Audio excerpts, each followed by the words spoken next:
Hello ulit mga kaibigan, mga kapatid sa larangan ng pagmumutya at aunting. Isa pa pong gusto kong pakita sa inyo ay ito. Sa mga gamit pa rin na iniingatan. Ang isang gamit to sa lalo na kung ikaw magiinom. Kung ikaw ay laging nasa layasan at sa nanunulugan o nangainan sa ibang lugar. Ito po mas mabisa kong rekomenda po sa inyo. Ito po. Tawas na asol mga kaibigan. Tawas na asol. Yan po ay mabisang pangontra sa mga lason-lason at sa mga kulam. Yan po.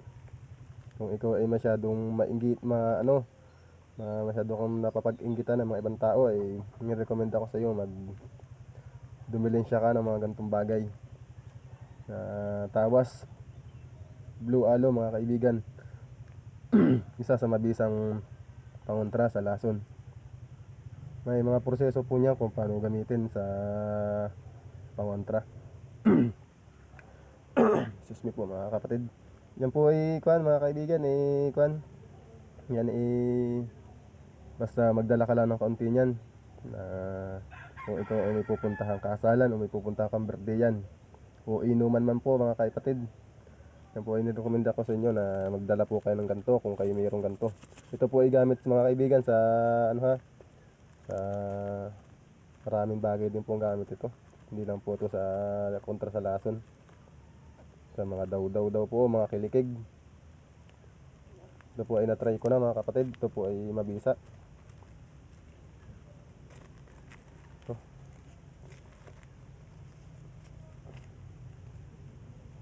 Ito po ay malayong lugar pa po ang pinanggalingan nito mga kapatid. Ito po ay galing pa sa mga kapatid natin dyan sa luwasan. Yan po. Yan, para medyo butas na po ata aking kono ito Yan mga kapatid. Awas na asol po. Kayo po ay kung dadayo ng mga inuman ay gawin nyo lang po magbaon po kayong kaunti niyan at ipunas nyo po sa inyong kamay, sa inyong palad. Kung kayo man po yung natagay ay sigurado pong pag kayo na po ang tatagay at iaangat nyo pa lang po ang baso na may lason mga tropa, sigurado pong hindi nyo pa halos na iaangat ng ayos ang inyong shotting glass, sigurado pong basag na mga kapatid sa bisa po nito. Yan po, blue aloe mga kapatid, tawas na asol. Ito naman po katropa, papakita ko lang po sa inyo kung kayo po alam nyo po ito. Isa po ito sa maganda din pong gamit dito sa amin. Ito po ay balitin dagat. Isa din po sa pangontra sa mga yung mga laman lupa mga kapatid. Balitin dagat po.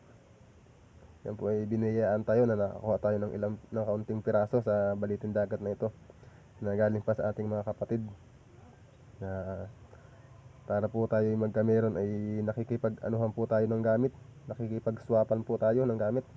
Kaya tayo po nakakakuha ng mga gantong medyo kakaibang bagay.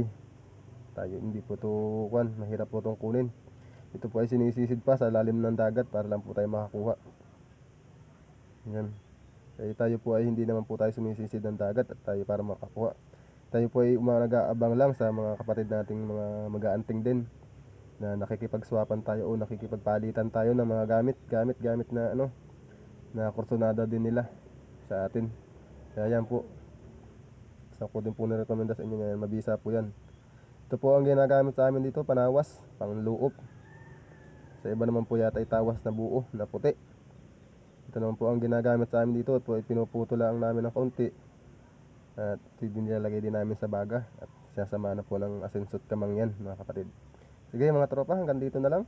Sana po yung masiyahan ulit kayo sa mga pinapakita kong gamit. Hindi ko po ulit na hindi po ako nagyayabang o pinagmamahili ang aking mga gamit.